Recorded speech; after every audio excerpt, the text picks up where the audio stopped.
Bueno, con mucho placer recibimos al doctor Luis Galo, que es presidente del Frente Parlamentario Americano sobre la lucha contra la tuberculosis. Doctor, ¿qué tal? Bienvenido, ¿cómo le va? Buen día, ¿cómo andan?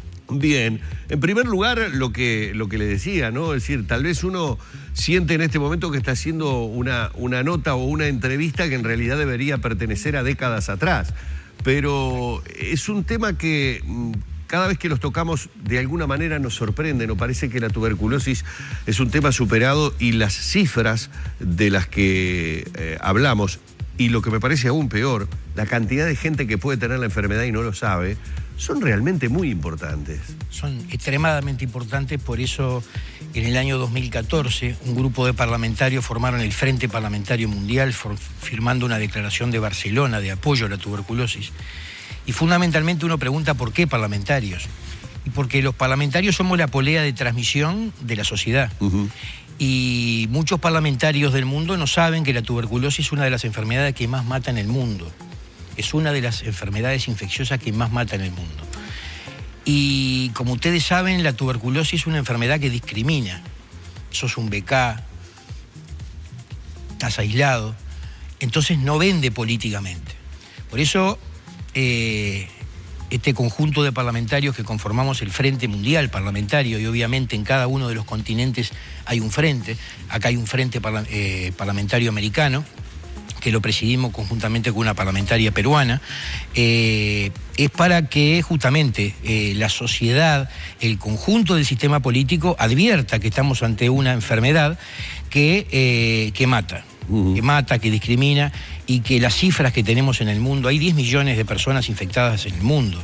Se mueren en el mundo por la tuberculosis 1.240.000 personas, más 400.000 que fallecen por HIV-Sida, que conjuntamente es un factor predisponente para acelerar el proceso de la tuberculosis. Estamos hablando de casi 2 millones de personas. En América hay 700.000 personas infectadas con tuberculosis, de las cuales mueren aproximadamente 30.000 personas.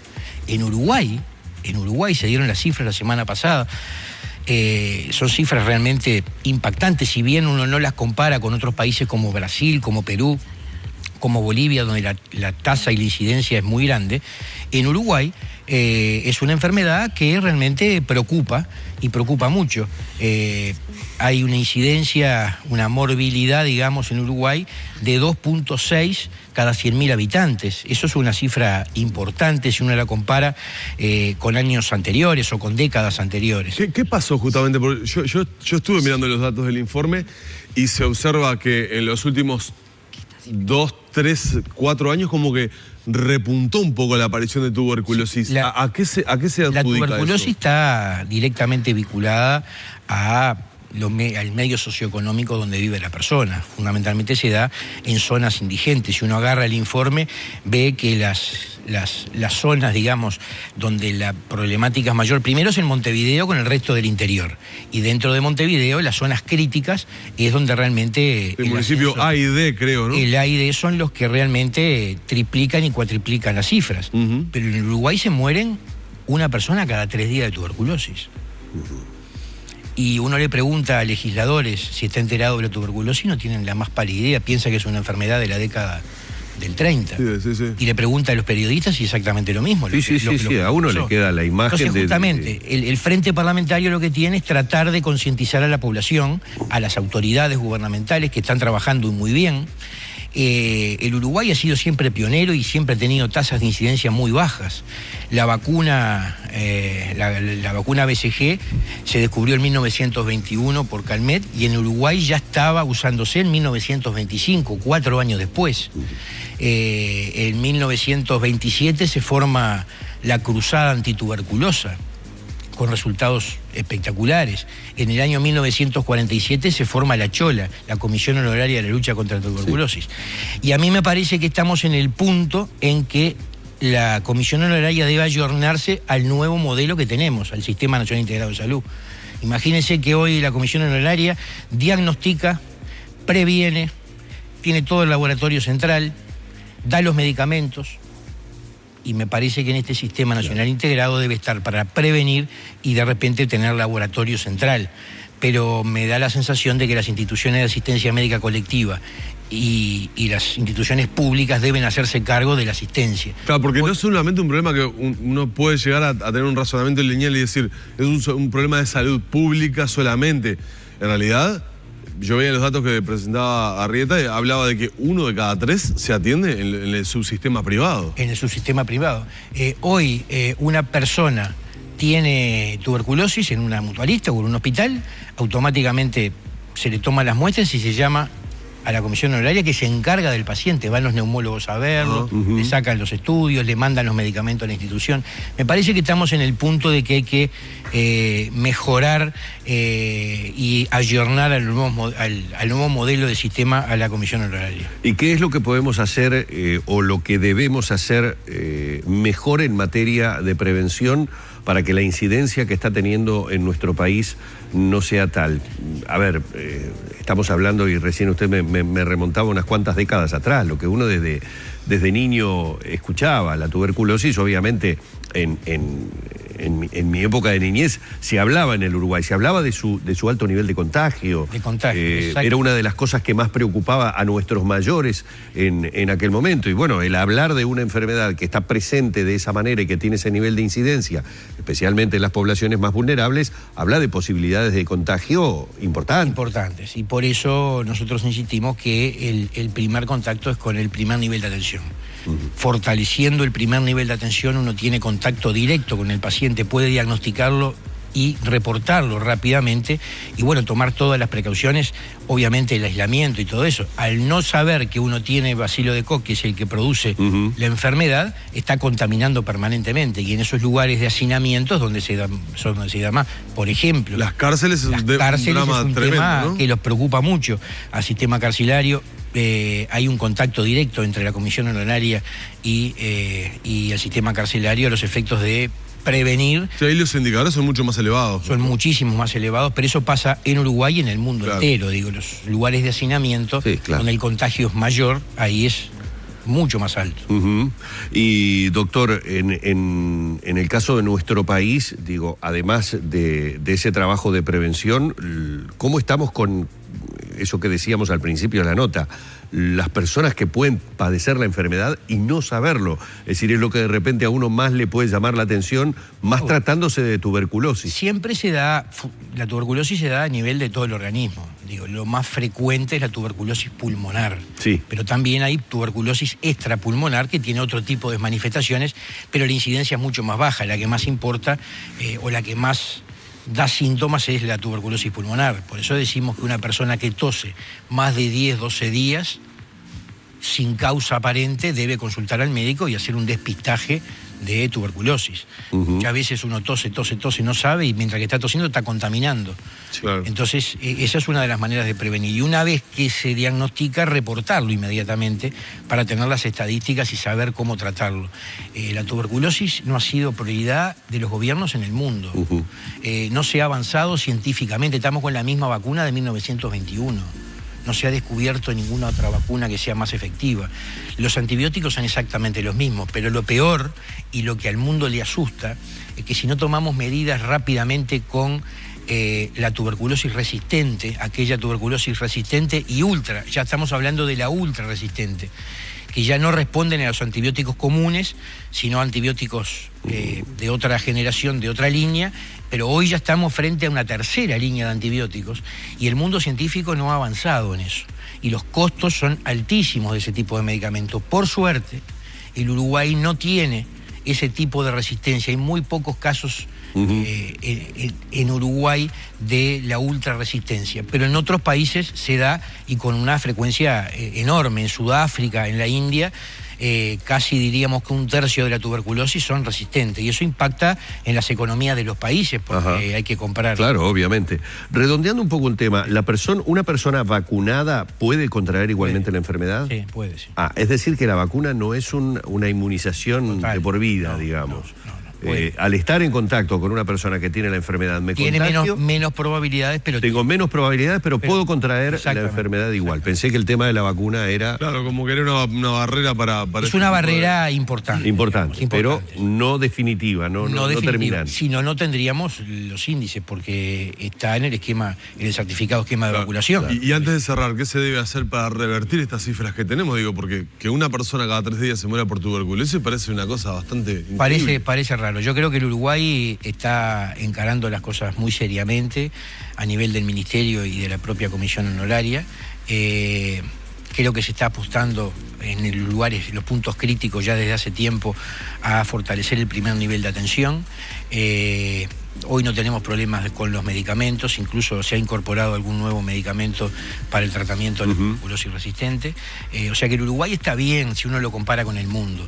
Pero el estar bien no nos conforma, porque si sabemos que en Uruguay se mueren 1 cada 3, 4 días, 1 cada 3 días es realmente una cifra importante. Sí. Entonces, me parece que concientizar a la población, concientizar a los gobiernos de que estamos frente a un problema importante, y hoy el Frente Parlamentario Mundial tiene más de 1.600 parlamentarios de más de 150 países. Nos reunimos una vez al año en el Congreso de la Unión, donde se tratan todos los temas vinculados al pulmón, pero fundamentalmente a la tuberculosis. Y acá, por ejemplo, una de las cosas que no hay es organización social vinculada al tema de la tuberculosis. Tenemos grupos contra el HIV, en apoyo, pero contra la tuberculosis no tenemos. Entonces hay que fortalecer también las organizaciones sociales para que de alguna manera también luchen por sus derechos, que es mejorar las condiciones, digamos, para el acceso a la tuberculosis. Claro. Bien. Doctor, no queríamos dejar pasar la oportunidad para hablar con usted como integrante de la Comisión Especial de Deporte, que ha trabajado hoy mucho en la materia violencia de fútbol, luego de aquel partido clásico trunco, de aquellos episodios que se generaron, la discusión aquella que se generó sobre el tema de la instalación de las cámaras de reconocimiento facial, muchas reuniones y encuentros con las autoridades del fútbol, con el Ministerio del Interior.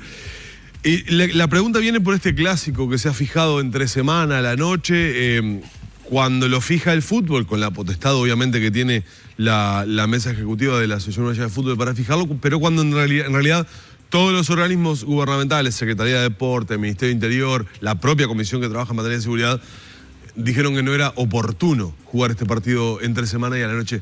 ¿Qué opinión le merece todos estos vaivenes que ha tenido este partido clásico? Sí, yo...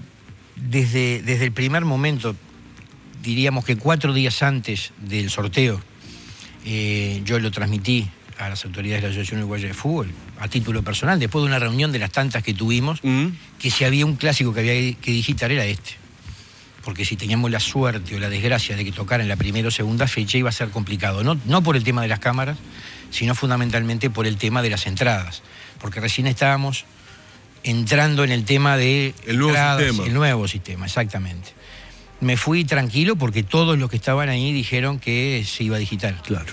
Que la potestad para digitar el clásico lo tenía Peñarol, Nacional o Tenfield. Yo dije, bueno, uno de estos 3 va a solicitar porque era una cosa tan lógica. Y además algo se venía haciendo en los torneos anteriores. Veníamos con los antecedentes. Si bien a uno le gusta que no se digite, en este clásico había que digitarlo. Y yo me fui, la verdad, tranquilo. Me fui para Canelones, lo más tranquilo, y el domingo me veo que el sorteo y... Quinta fecha. Entonces, realmente todos esos avatares que tuvimos después de eso, hasta ahora, que cuando se jugaba, si un domingo, si se creaba una fecha, si el miércoles de tarde, si el miércoles de noche, se hubiera evitado con una decisión racional, digamos. Bueno, no fue así, pero creo que se sorteó bien el tema. Se va a jugar ahora el miércoles con parte del sistema ya instalado, lo que es las cámaras de identificación facial funcionando. Yo la vi funcionar y realmente impactan la nitidez y lo que uno puede hacer desde la cabina, desde aplicar Zoom, estar grabando permanentemente, aplicar Zoom, ver exactamente. Lo vi en el partido, cuando estaba haciendo una prueba en el partido Uruguay-Brasil.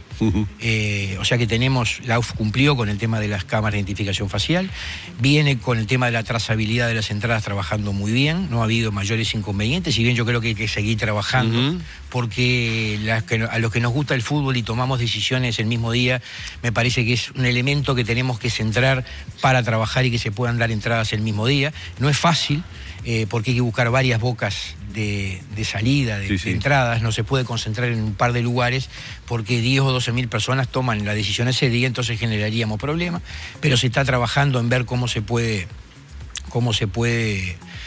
mejorar ese tema que realmente nos preocupa porque se ve que la cantidad de público... Internet podría ser una herramienta importante. Bueno, en eso se está trabajando. A ver, hoy en día que pagamos prácticamente todo con dinero electrónico, no encontrar un modo de que alguien desde su casa, con su documento de identidad, contra la presentación de ese documento, llegado el momento, en fin, pueda tener ese acceso, parecería ser que... Se está trabajando en esa línea para resolverlo rápidamente. Bien. Pero no todo el mundo o quien le gusta el fútbol tiene la posibilidad de comprarlo. Entonces también hay que buscar otros mecanismos. Yo creo que están dadas las condiciones para que se juegue el clásico de la mejor manera posible. Yo creo que el fútbol entendió, tantos dirigentes, el gobierno, entendió que había un rumbo que era eliminar a los violentos del fútbol, y creo que todos los actores que de una u otra manera están vinculados al deporte lo entendieron. Y esta va a ser una prueba de fuego que yo creo que va a estar en el ánimo de los jugadores, de los técnicos, de los dirigentes, bajar el perfil, digamos, y del periodismo, que juega un papel fundamental.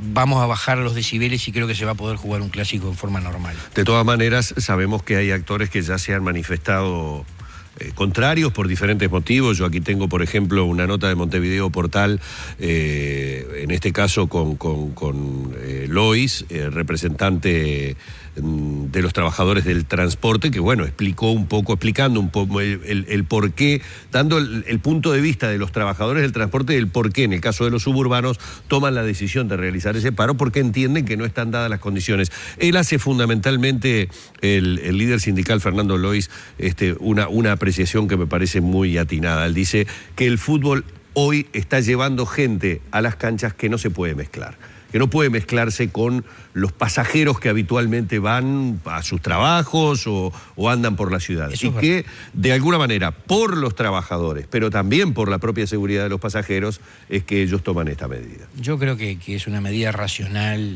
la que toman. Uno que le gusta el fútbol ve cómo van esos ómnibus, pero además van pasajeros que van a trabajar, y me parece lógico eso. Sí. Bueno, tendremos que seguir trabajando todo lo que tiene que ver con el fútbol y fundamentalmente con este tipo de partidos de alto riesgo, digamos, de buscar los mecanismos, los mejores mecanismos. Capaz que el transporte dedicado especialmente, líneas especialmente dedicadas a llevar a hinchas y otras líneas llevar a pasajeros, no sé, digo, no es un tema que maneje, pero es un tema que nos preocupa de aquí en adelante, ¿no? Doctor, un placer realmente haberlo tenido en la mañana de Arriba Gente, básicamente hablando sobre un tema que fue por el cual lo habíamos convocado al doctor en su calidad de presidente de este Frente Parlamentario Americano para la lucha contra la tuberculosis. Y seguramente en el mes de mayo estamos inaugurando el Frente Parlamentario Uruguayo. Bien. Porque en todos los países de América tiene que haber. Bueno, muy bien. Y además, bueno, también tocando uno de los temas que en esta semana ya viene siéndolo desde la semana pasada, temas de conversación, que es el clásico que se jugará el próximo miércoles. Muchas gracias, doctor. Gracias. Vamos cerrando por aquí la entrevista junto al doctor Luis Galo.